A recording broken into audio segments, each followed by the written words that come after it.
buenas tardes. A estas horas, como siempre, el mundo tiene su particular agitación. En Belgorod, en la región aneja a Ucrania, acaba de declarar Moscú el Estado antiterrorista, el régimen antiterrorista, porque considera que está siendo atacado. Y en cierta medida es así. Lo que no ocurre tanto es la claridad del por qué o quién ha sido.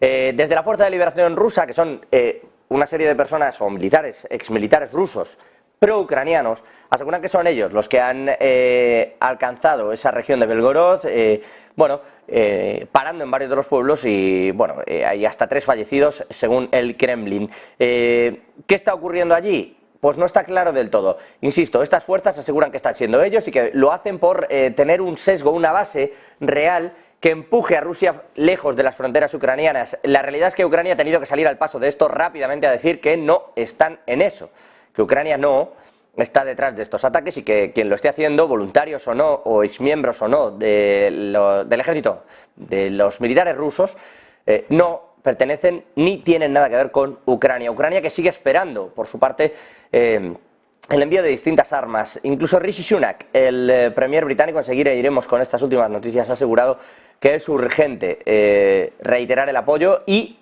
enviar los cazas necesarios también para la defensa aérea.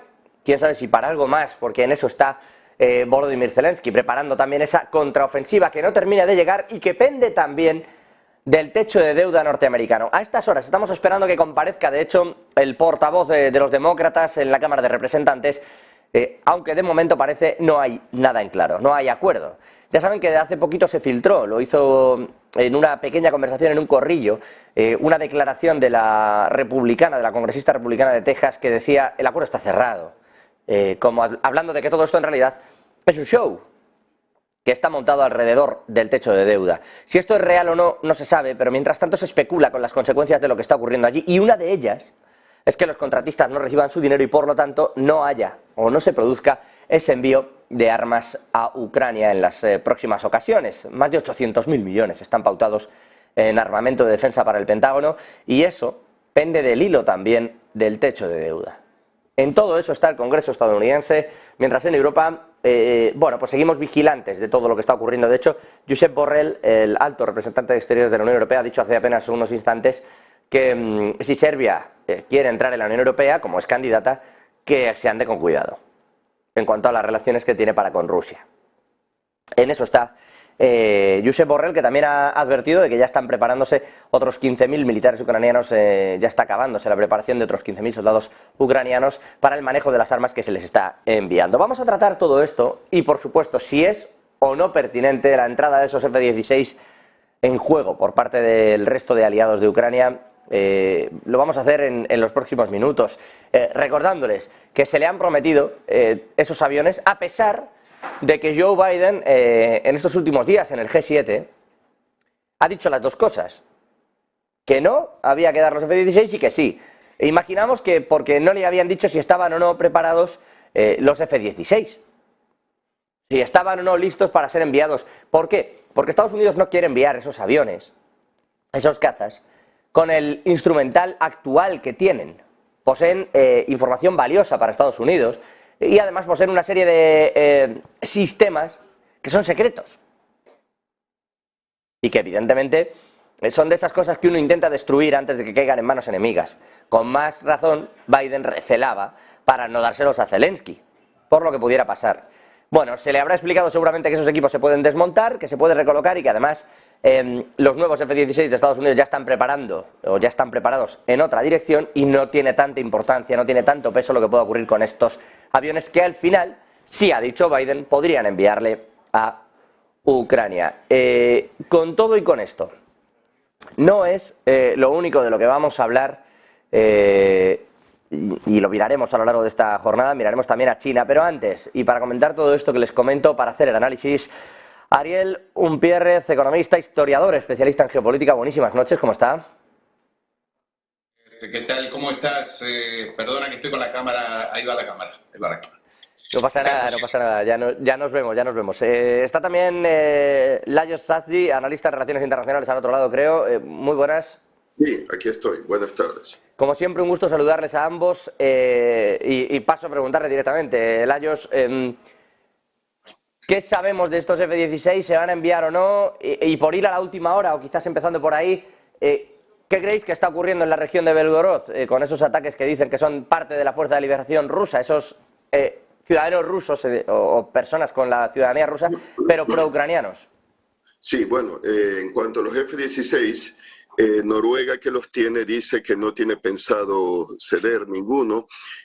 Potencialmente, pues diría Holanda, probablemente también Dinamarca, Bélgica. En el caso de Holanda es interesante porque planeaban, ya que ellos están adquiriendo el F-35, casa de quinta generación, ya que el F-16 es de cuarta, que iban a venderlos a una empresa privada para ser utilizados, creo, como aviones enemigos en ejercicios en Estados Unidos, pero han cancelado esa venta a esa compañía privada, o sea que yo asumo que podría potencialmente ser que esos 28 se cedan a Ucrania, pero creo que tiene que haber confirmación. En cuanto a las fuerzas estas rusas contra anti-Putin, bueno, sí, es lo que tengo entendido es que ha habido un ataque a través de la frontera. También creo que Ucrania ha dicho que ataques dentro de Rusia han sido algunos, al menos de ellos, no producto de la inteligencia ucraniana, sino de una resistencia rusa. Así que estos serían rusos, si es así como se ha reportado, que están opuestos al régimen de Putin, quieren una Rusia democrática, se oponen a la invasión de Ucrania y pues estarían siendo armados y equipados por Ucrania y claro también pues por Occidente, como parte del esfuerzo de apoyo occidental a Ucrania en la guerra. Al respecto, Ariel. Sí, estamos, buenas tardes José, estamos frente a una situación calamitosa allí. Ahora, yo quiero señalar lo siguiente, en el caso de los aviones, estamos hablando de una tecnología muy especial, muy específica. A veces las personas creen que un piloto se cambia de avión como de coche, ¿verdad? Y no es así. El entrenamiento de pilotos, el entrenamiento de técnicos, de mecánicos, de todo el equipo que está detrás, lleva meses, si no años. Estamos hablando de, en el caso de Ucrania, gente que tiene mucho interés en hacerlo, digamos, están muy motivados, pero no es posible que esto se haga de un día para otro. En el caso de Ucrania están más acostumbrados a la tecnología rusa o ex soviética, entonces no será algo fácil o que uno piense que inmediatamente van a estar allí, como sí lo están en el caso de otras tecnologías un poco más sencillas, por así decirlo. Iba a preguntarle, y al hilo de esto que están comentando ambos, ¿nos creemos que el entrenamiento esté empezando ahora? Porque claro, esto es complejo. ¿O nos creemos que los pilotos sean de verdad ucranianos?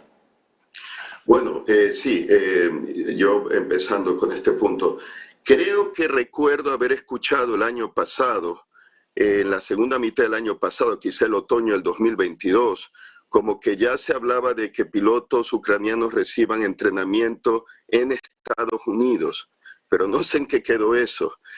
Así que habría que ver si realmente eso del entrenamiento es algo pues de ahora nuevo o que solapadamente, surrepticiamente ya ha estado ocurriendo por si acaso o porque eventualmente iba a pasar.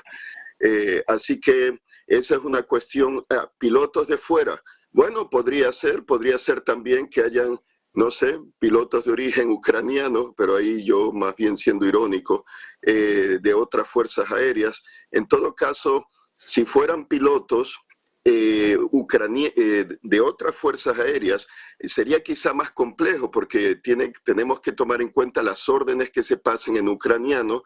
Tendría que ser en lengua ucraniana, tendrían que ser pilotos extranjeros versados en la lengua, porque si no, las comunicaciones las interceptaría Rusia y ahí tendría evidencia de audio de que son pilotos pues americanos, ingleses, según el acento, ¿no?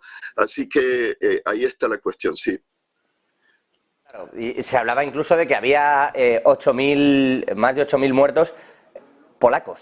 Yo no sé si vosotros, este tipo de cifras, más allá de que evidentemente Ucrania no está librando la guerra solo con lo que tenía Ucrania, ¿no? Es evidente que para soportar el embate de Rusia está poniendo mucha carne en el asador, especialmente Estados Unidos, pero se habla de que Polonia enviaba efectivos y se habla de una cifra de muertos elevada por parte de los propios polacos. ¿Estamos llegando hasta ese punto? ¿Y creéis que esto en algún momento va a ser oficial?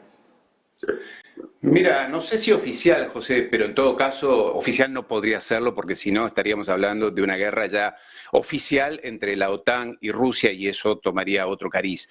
Pero sí que hay oficiales de entrenamiento, tanto británicos, nunca faltan los ingleses para esto, nunca faltan los británicos, los anglosajones, en este caso norteamericanos, polacos, que como decía Churchill, Polonia es la hiena de Europa, siempre allí con ganas de morder a alguien. Entonces no llama la atención, no llamaría la atención que estén los polacos allí. Y como decía acá el compañero, el tema de las comunicaciones, un tema tan sencillo como ese, los ucranianos no hablan inglés. ¿Cómo se comunican con los mecánicos, con los técnicos?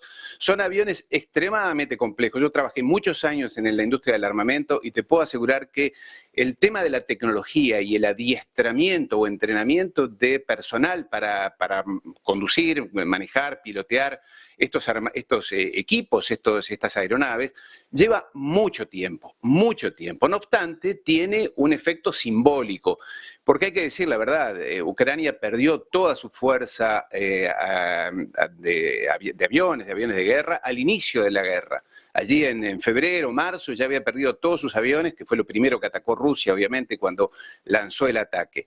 Entonces tiene un efecto simbólico para la opinión pública, sobre todo europea, decirles vamos a ponerles los aviones, una escuadrilla que serían 10 u 11 aviones, en fin, temas técnicos específicos. Pero en todo caso, lo que tiene como efecto sí es demostrar, y esto es lo que realmente me parece más peligroso, es que Occidente, la OTAN, Europa, se está comprometiendo cada vez más con esa guerra. Y cuando uno se compromete en una guerra, después no tiene retroceso, no tiene forma de salir fácilmente. Porque acá la OTAN no va a salir, después de todo lo que ha dicho, todo lo que ha hecho, no va a ser como de Afganistán o de Irak, donde Estados Unidos se fue, bueno, después de 20 años perdió la guerra, no la ganó, no se sabe bien. Acá es un desafío existencial prácticamente entre Rusia desde ya y la OTAN. Entonces ahora, ¿con qué cara Occidente, la OTAN, se va a retirar de una guerra que de todas maneras va a perder? Esta es la gran pregunta, ¿no? Yo no sé si eso, Lajos. Sí, bueno, estaba pensando, Polonia tiene F-16, entonces podría ser, yo no dudaría que los polacos estén entrenando a los ucranianos. Claro, el polaco y el ucraniano no son la misma lengua, pero podría, ya que hay una estrecha colaboración. Ahora acaban de abrir una instalación en Polonia para reparar los tanques occidentales, los Leopardo o equipo militar como los obuses de artillería, me imagino, alemanes, Panzerhaubitze 2000, que le han dado los alemanes a los ucranianos en suelo polaco. Así que ya existe una, ¿cómo llamarían? Sinergia, ¿no? Una colaboración entre Polonia, Ucrania y el equipo occidental. Así que en cuanto a los pilotos, pues habría que ver. Hay otra cosa que también Polonia ha dado cazas MiG-29, que algunos de ellos fueron donados por la Luftwaffe alemana, heredados de la Alemania Oriental.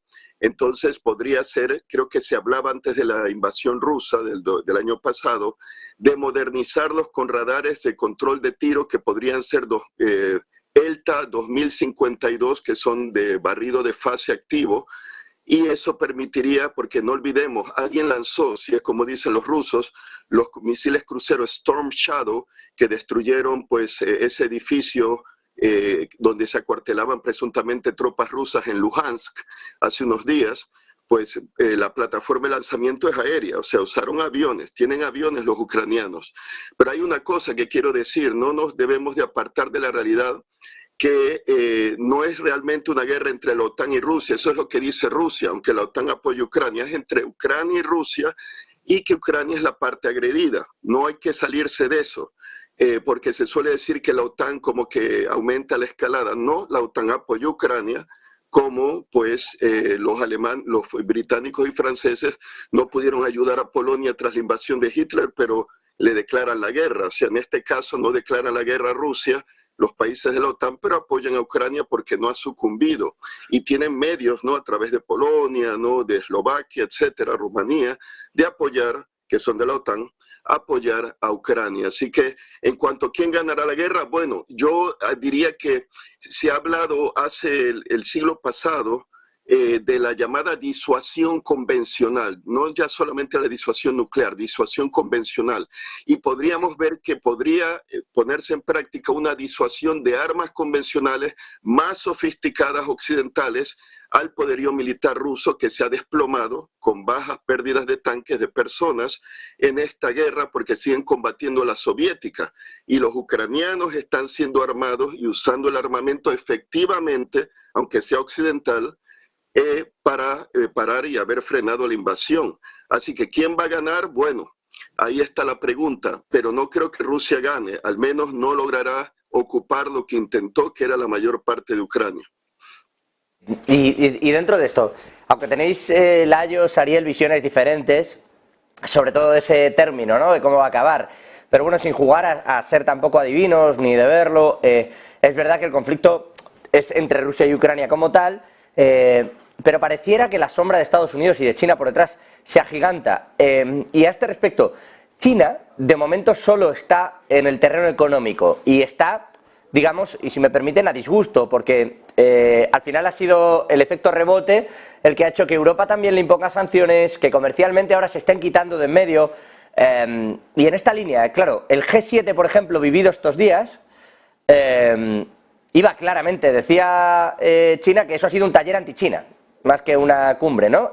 Y claro, en esa línea, China incluso ha empezado hoy a multar también o a sancionar a Micron, por ejemplo, Technologies, de compañía estadounidense que cotiza en el Nasdaq. Entonces, está devolviendo un poco también ese frente. ¿Hasta qué punto creéis que China va a mantenerse al margen, hablando en términos militares? Mira, más allá de lo que se dice, José, sobre el poder militar, de cómo va la evolución de esta guerra, en términos globales, Rusia no necesita a China para ganar esta guerra. En términos militares, no necesita a China. Toda ayuda, los drones iraníes y demás, bienvenidos. En realidad, el vínculo entre Rusia y China, lo dijeron Xi Jinping y Putin hace varias semanas, y cada vez que hablan ellos dicen lo mismo. Lo que une a China y Rusia ya no es un acuerdo de cooperación económica, un libre mercado, lo que sea. Es un vínculo que no tiene techo, que va más allá de lo militar, de lo económico, de lo tecnológico, de lo financiero. Te diría, es casi que un destino común, más allá de que estos dos países se han enfrentado a lo largo de la historia, se han enfrentado militarmente, tienen diferencias desde el punto de vista fronterizo, aún hoy, pero digamos, la realidad los ha llevado a este destino común.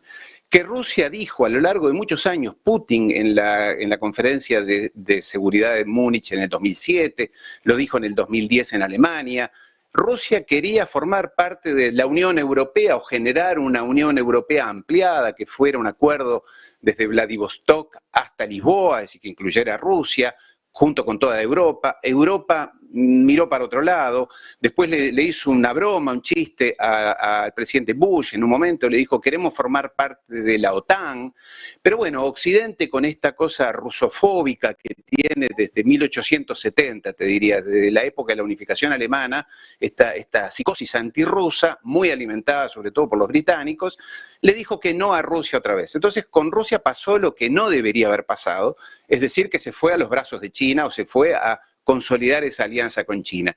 Y China este es mi análisis, es el segundo paso de esta escalada, de esta histeria que tiene Occidente, sobre todo los anglosajones, donde evidentemente está habiendo un declino, una caída de la importancia del imperio, llamémosle así, o llamémosle de Occidente.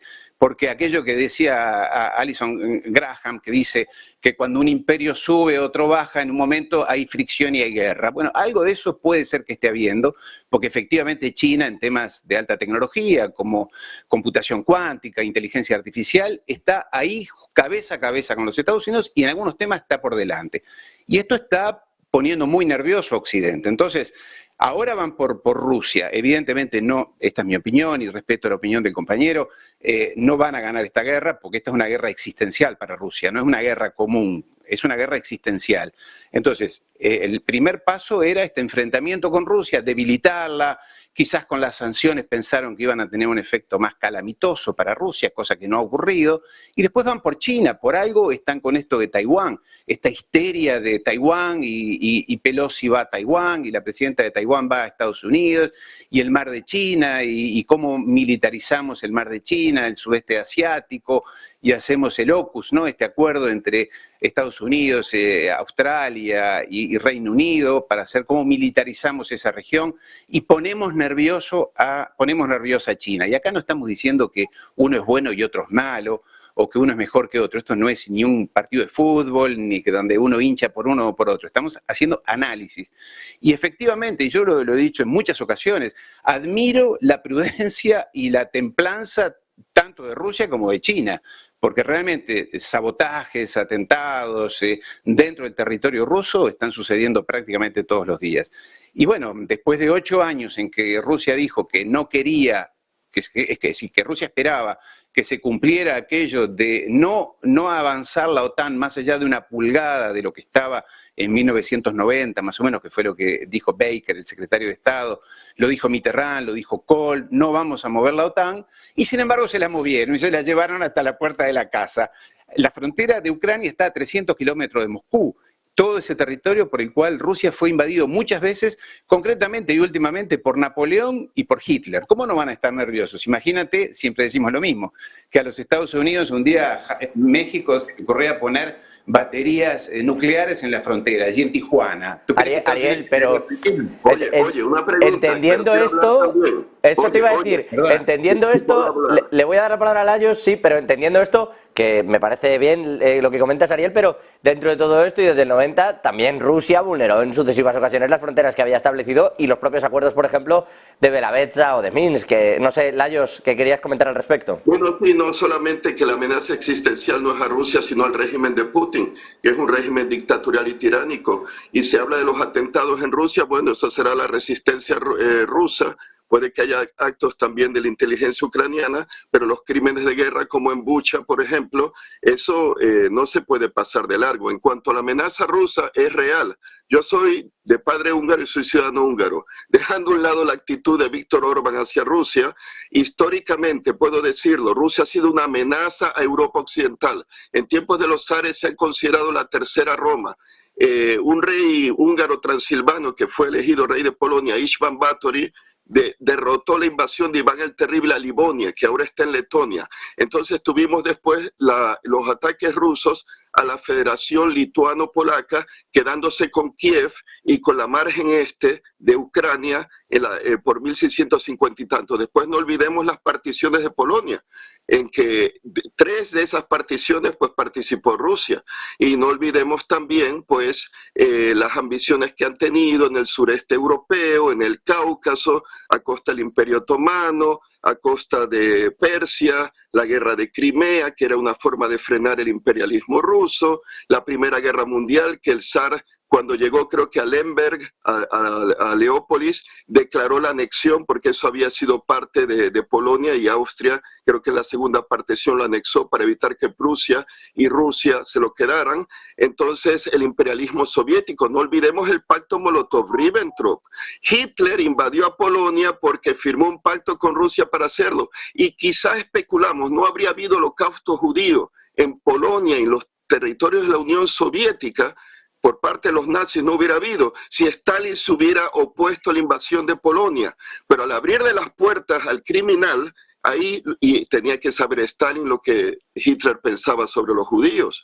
Entonces, no olvidemos las fosas de Katyn, no olvidemos el imperialismo soviético, no olvidemos la revolución húngara y la represión, la primavera de Praga. No, estoy aclarando para que la audiencia vea que los rusos no son víctimas, son agresores. Chechenia, las 2 guerras de Chechenia, los crímenes a los derechos humanos allí, la invasión de Georgia el 2008, la invasión de Ucrania del 2014, la de Crimea, la invasión del este de Ucrania. Eso, no, pero un momento, para que se tenga claro, el compañero tiene su opinión y yo pongo la historia de por medio.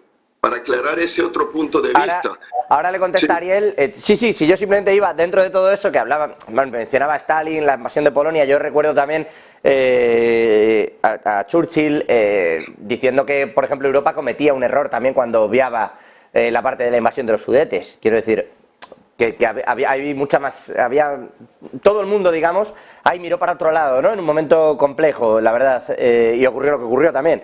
Pero sobre todo este asunto, no sé si Ariel quiere por mención también, igual que Lajos contestaba, no sé si quiere decir algo. Si no, les lanzo, aprovecho para lanzarles otra cuestión que tiene que ver con el propio armamento y con lo que está viviendo Estados Unidos. A estas horas, acaba de decir el senador republicano Kevin McCarthy, que no hay un acuerdo sobre el techo de deuda, que no esperaba la actitud que está encontrando en el gobierno. Tienen un encuentro, por cierto, Joe Biden y McCarthy a las 11:30 hora central europea de esta noche, en el que en teoría van a desbloquear esos acuerdos. Insisto, de momento no hay acuerdo y dice McCarthy que lo que está encontrando de momento es resistencia para negociar ciertos puntos, a pesar de que desde el propio Partido Republicano se había filtrado la sensación, a través de una congresista republicana desde Texas, se había filtrado esa famosa frase de ya hay acuerdo, hace ya casi una semana, y aún así, bueno, estamos enredados en esto. Lajos, Ariel, claro, al respecto de estos fondos también del techo de deuda, salen las operaciones con los contratistas de armas, operaciones importantes. Tiene el Pentágono más de 800.000 millones en presupuesto. Y de aquí sale también que puedan hacer o no ciertos pagos. ¿Esto compromete parte de los envíos futuros que se pretendían hacer a Ucrania? Ariel. Mira, dejemos el tema anterior porque seguramente yo como historiador y compañero, como seguramente también, podemos estar horas y lo que importa es que sigamos avanzando porque esto no depende de nosotros en realidad. Con respecto al techo de deuda, este es un debate que está ocupando a los Estados Unidos, que lo ocupa periódicamente, en cada legislatura se habla de esto.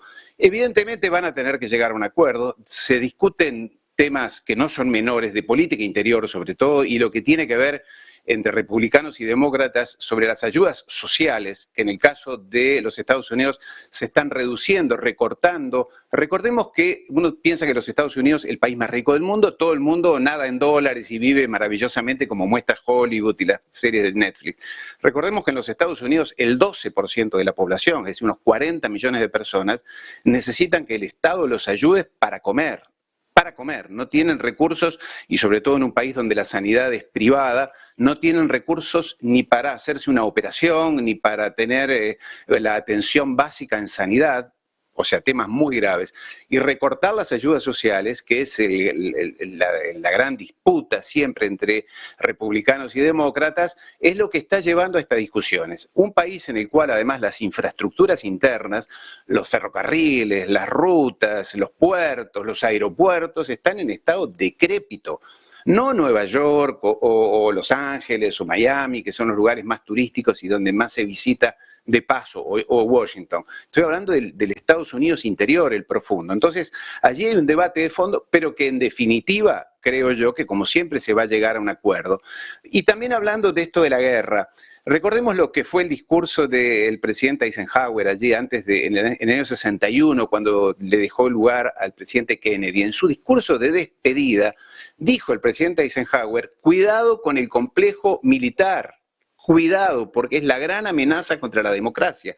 Lo dijo un presidente de los Estados Unidos. Dijo: el complejo industrial militar norteamericano es la principal amenaza contra los Estados Unidos y la democracia de los Estados Unidos. Se cumplió porque es evidentemente la capacidad de lobby que tiene la industria de armamento norteamericana, la que conozco realmente muy bien, es muy grande. Llegan al Congreso, al Capitolio, con decenas, con cientos de abogados que justifican, explican, abogados, técnicos, especialistas, ingenieros y demás, que le explican a los republicanos por qué deben aumentar el presupuesto. Recordando además, y con esto cierro, José, que el complejo militar, industrial, militar, armamento de los Estados Unidos tiene intereses en todos los estados de los Estados Unidos, o sea, todos los representantes algo le deben a alguien.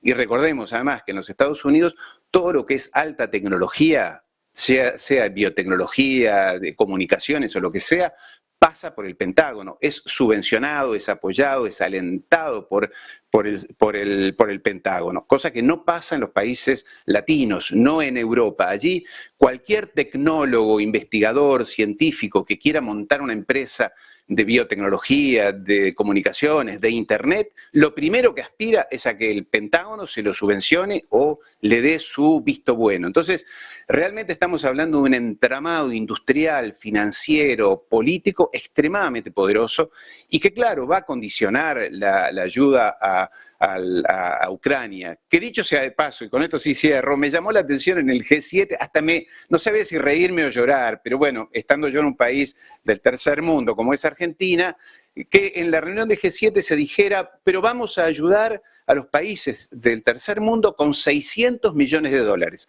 600 millones de dólares para todo el tercer mundo para contrarrestar la influencia china. Parece ridículo, es como una gota de agua en el océano. 600 millones de dólares para todo el tercer mundo, ridículo. Oye, una cosa rápida también para Ariel, espera.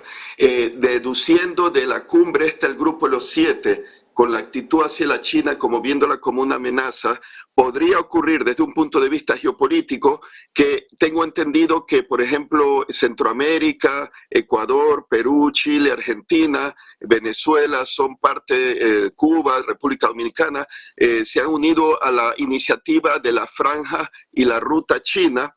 Entonces, que allá saben de los acuerdos con las Islas Salomón de seguridad de la China, ya saben de que le ha dado un préstamo la China a la isla de Tonga, entonces que podría haber una extensión, que la China se extienda al sur global más de lo que se está extendiendo a través del Pacífico desde un punto de vista geopolítico. Hay bases chinas en la Antártida también, que podrían servir de bases rusas también. Sudáfrica es miembro del BRICS. Podría haber una comunicación del Pacífico a Brasil a través de una autopista, ¿no?, transamazónica, ¿no? Si no la hay ya, creo que la hay, pero bueno, que es del BRICS. Entonces, ya saben, la gran inversión china en el Índico, en África, ¿no? Sudáfrica, el Congo, de República Democrática del Congo, etcétera. Creo que Zambia también, las bases navales chinas. Djibouti, Gwadar en Pakistán, y que están preocupados los americanos que las Islas Mauricio se están acercando mucho a la China, y ahí es parte el archipiélago de Chagos con Diego García. Entonces Estados Unidos teme que el Reino Unido le va a devolver las islas de Chagos a Mauricio, y que hay de la base de ese portaaviones que no se puede hundir, que sería Diego García, ¿no? Hay una cuestión estratégica militar, pero también comercial muy importante, y hay que ver si la China va a profundizar en esos lazos en el sur global. Interesante lo que dice el compañero. Efectivamente, sí. Yo, una vez más, yo no defiendo ni a unos ni a otros. Hago análisis. Que China tenga bases en el exterior, creo que está la de Djibouti, que tú dices, algo en Pakistán y probablemente la que está en Argentina. Estamos hablando de 3. Estados Unidos tiene 850. El Reino Unido tiene 145. Francia tiene 100. Más todo lo demás que no sabemos. Estamos hablando de 850, 150, allí estamos hablando de 1000 bases, y más todo lo que tiene los Estados Unidos, y por eso estaría muy preocupado en el caso de Europa, más todo lo que tiene en Europa. Tiene 2 en España, tiene base atómica en Bélgica, base con bombas atómicas en Bélgica, en Holanda y en Alemania. En Alemania tiene 55.000 soldados estacionados, 55.000 marines norteamericanos en Alemania. Por eso cuando los europeos hablan, los amigos y queridos hermanos europeos hablan con tanta soberbia de derechos humanos, de democracia, de soberanía y demás, digo, pero ¿con qué autoridad habla un país como Alemania de soberanía cuando tiene 55.000 soldados, tropas extranjeras en su territorio? Tiene, no se sabe si son 15, 40 bases militares dentro de su territorio. Alemania, Holanda, España tiene 2, Italia tiene 2. Entonces, yo soy muy realista. Digo, cuando tú tienes tropas extranjeras y bases militares dentro de tu país, no tienes autonomía. El embajador de ese país te llama por teléfono al presidente o al presidente del gobierno y te condiciona tu política. No me vas a decir que no. Entonces, cuando hablamos de intereses chinos, los chinos son muy bravos. Yo he negociado durante casi 10 años con los chinos. Son muy difíciles, muy difíciles. quieren ganar en todas, y si pueden hacer trampa, la harán. Pero por lo menos no han invadido a nadie en los últimos 500 años. Entonces, obviamente que todos quisiéramos la independencia y autonomía absoluta, pero lo que sí queda claro es que los piratas ingleses han invadido el planeta entero. Pregúntale a los chinos que encima le hicieron la humillante y noble guerra del opio. Dos guerras del opio. Dos, 1840 y 1846, más o menos. Después en la India, las hambrunas que hicieron en la India. En África, yo viví 7 años en África. Pregúntale a los africanos. Los detestan a todos. No dejaron un hospital, no dejaron una escuela, como sí dejó España en América Latina. Dejó universidades, dejó hospitales, dejó escuelas, dejó instituciones a lo largo de lo que era el Imperio Español entre 1500 y el 1800. A los ingleses no los quiere nadie en ninguna parte del mundo. O en la isla de Ascensión, aquí en el Atlántico, en Malvinas, en fin, realmente el tema de las bases es muy, muy discutible, ¿no? Bueno, eso pasa como siempre, que depende de a quién se la pongan y dónde de cerca, pues tienes tu propia visión de los hechos, ¿no? Y siempre pasa. Insisto que esto depende de cómo lo quieran escoger. Mencionaba ya Churchill con aquello de entre elegir el deshonor y la guerra, habéis elegido deshonor y luego habrá guerra, ¿no? Pero, Lajos, al respecto de todo esto, no sé si quieres apuntar alguna otra cosa o os termino con una última cuestión, pero dime, Lajos. Bueno, no, que el mundo se vuelve más interesante porque, claro, el grupo de los 7, pues sí, un bloque poderoso, pero como lo leí, ¿no? Que hace 30 años, en 1990, el grupo de los 7 representaba un poco menos del 50%, un poco más del 50%, creo que el Producto Interior Bruto, algo así, pues ahora son un poco menos del 30%. O sea que hay un cambio, ¿no? En la distribución, vamos a decir, de la riqueza, y ciertamente la China es el peso pesado en el BRICS, ¿no? Entonces habrá que ver cómo evolucionan las cosas, pero claro, al mismo tiempo hay poderosos intereses comerciales y económicos de la China, de la India, como miembros del BRICS, y Rusia, aunque ahora pues está bajo las sanciones, pero ha buscado y logrado encontrar medios de cómo comerciar con otros socios comerciales, así que bueno, hay que estar pendiente y habrá que hablar mucho más de lo que va a ocurrir, ¿no? Pues en los próximos meses y años. Bueno, me voy a quedar con todo esto y me quedo sin mucho más tiempo y además tengo que irme a Estados Unidos, que está Miller, el demócrata, el portavoz, hablando justo del techo de deuda. Lajos Dazdi, un placer, como siempre, tenerte al otro lado. A veces, por cierto, bueno, Lajos, que es economista e historiador, especialista en geopolítica, y Ariel... Bueno, no economista, algo perdón, de historia. Analista en relaciones internacionales, perdóneme. Ariel Unpierrez, economista e historiador, especialista en geopolítica. Ahora sí, a los dos es un placer, y sobre todo encontrar esas dos posiciones y poderlo hablar, poder analizar ese punto histórico, y luego ya cada uno que saque las conclusiones como las quiera sacar. Pero creo que es bueno, es positivo, efectivamente, oye, es que ni todo es así, ni todo fue de la otra manera, y cuidado con cómo se analizan las cosas, con esa sencillez y esa simpleza que suele ser peligroso. Les agradezco aprender y los puntos de vista. Buenas noches. Buenas noches, gracias, un placer. Gracias. Nosotros seguimos, vamos a mirar, de hecho, al techo de deuda estadounidense. A estas horas, Miller dando declaraciones. Vamos a trasladarnos hasta la Cámara de Representantes, aquí le tienen.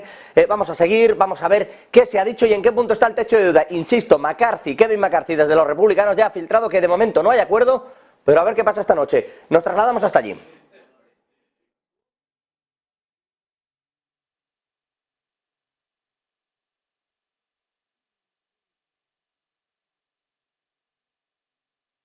With respect to the letters, our view has been clear and consistent that the expansion of settlements undermines the geographic viability of a two-state solution. It exacerbates tensions. It further harms trust between the two parties. And that is consistent with the views of previous administrations, both Democratic and Republican, including the views expressed in that exchange of letters. But, you know, I don't care who the letters were exchanged between. They could have been between Golda Meir and, you know, Lyndon Johnson. But the fact of the matter is that you guys were the ones who first said you're no longer bound by them. So why do you keep bringing up? Why you know? If you think that what the Israelis are doing now is inconsistent with what they've told you, I mean you meaning this administration, that's one thing. But why keep bringing up the Sharon Bush letters? Because I don't agree that our position has changed over time. Our position has been clear and consistent across administrations, and it is our view that that letter was not Really? withdrawn. The last administration, really? Our view is That was a clear and consistent view during the last administration? It is our view that the letter to which you referred has not been withdrawn, and that the Israeli government has not withdrawn the obligations it made in its letter. Okay, all right. Well, then that's interesting. So this administration still feels bound by the commitments that President George W. Bush made to former Prime Minister Ariel Sharon. Our policy has not changed, and that is that the expansion of settlements. I'm not asking you, do you? The letter has not been withdrawn, and our policy has not changed. Well, then what did the Obama administration do?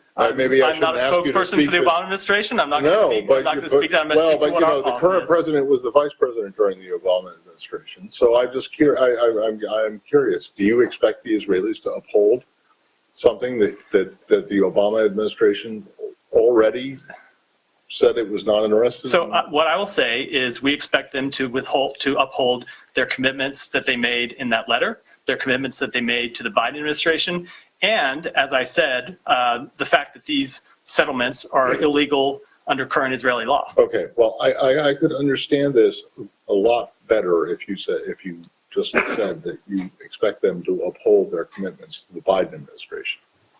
But the fact of the matter is that you're asking them to uphold commitments that were made, almost 20 years ago, 15 years ago, that the United States, under the Obama administration, has already said they're not bound by. So why does Israel have to uphold them if you don't? Again, we have not withdrawn that letter. We do not believe that they have withdrawn their obligations under the letter. But more to the point, these settlements would be inconsistent with current Israeli law, and, as I said, consistent with the commitments that they made to this administration in the last few years. Okay. Just wait. I got one more. It will be really brief on Homesh. So the Israelis say that they are not going to rebuild anything on private Palestinian land. Is that okay with you, or is that just a non-starter? I would say, as we've said, we believe the expansion of settlements undermines the geographic viability of the two-state solution, as I've stated. Bueno, no están hablando del techo de deuda, como bien pueden observar, es Matthew Miller, el portavoz de la Secretaría de Estado de los Estados Unidos, portavoz de ese departamento. De lo que están hablando es de una nota que han sacado sobre el gobierno israelí. Dice que están profundamente preocupados por la actitud del gobierno israelí que permite a los ciudadanos establecer una presencia permanente en el puesto avanzado de Homesh, es decir, en el norte de Cisjordania. Según la ley israelí, esto fue construido ilegalmente en tierras privadas palestinas, es una orden inconsistente, dicen, tanto con el compromiso escrito del ex primer ministro Sharon como con la administración Bush en 2004. Dice que les preocupa la provocativa, han llamado, visita al templo de Haram al-Sharif en Jerusalén y la retórica incendiaria que lo acompaña. Creen que el espacio no tiene que usarse con fines políticos y dice que reafirman la posición larga de Estados Unidos en el apoyo al status quo de los lugares sagrados en Jerusalén. Subrayamos el papel especial de Jordania como custodio de los lugares sagrados. Le pregunta el periodista, lo ha hecho ya en varias ocasiones, que por qué de pronto sacan esta nota cuando en ningún momento, y que se produjeron episodios similares, además esto está teniendo una repercusión importante en Estados Unidos, cuando se han producido episodios similares siempre ha estado Estados Unidos del lado de Israel. Pregunta, iba a decir, llevan tres preguntas ya, o sea que da igual el medio porque llevan tres distintas, sobre este mismo tema. Preguntan que por qué cambia, o si ha cambiado la posición y de pronto ya no están tan a favor de seguir de la mano de Israel. Matthew Miller dice que él no conoce otras administraciones, que la que está es en esta, y que de momento simplemente es una carta de apoyo a toda la comunidad, dice, está intentando desligarse. Es raro sacar una carta así y luego no ser capaz de defenderla, pero bueno, ahí está Matthew Miller, vamos a ver si habla ahora de techo de deuda. Volvemos con él. I mean, look, good statement, strong statement as far as stating your position on the settlement and so on, and expansion and otherwise.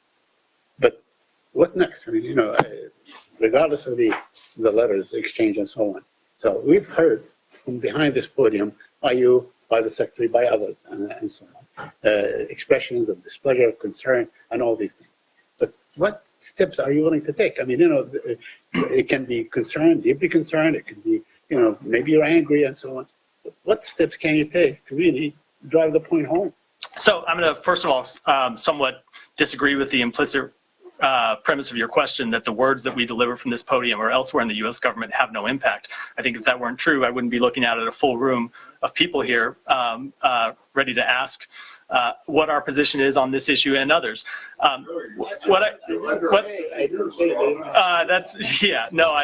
think that's one thing I definitely don't.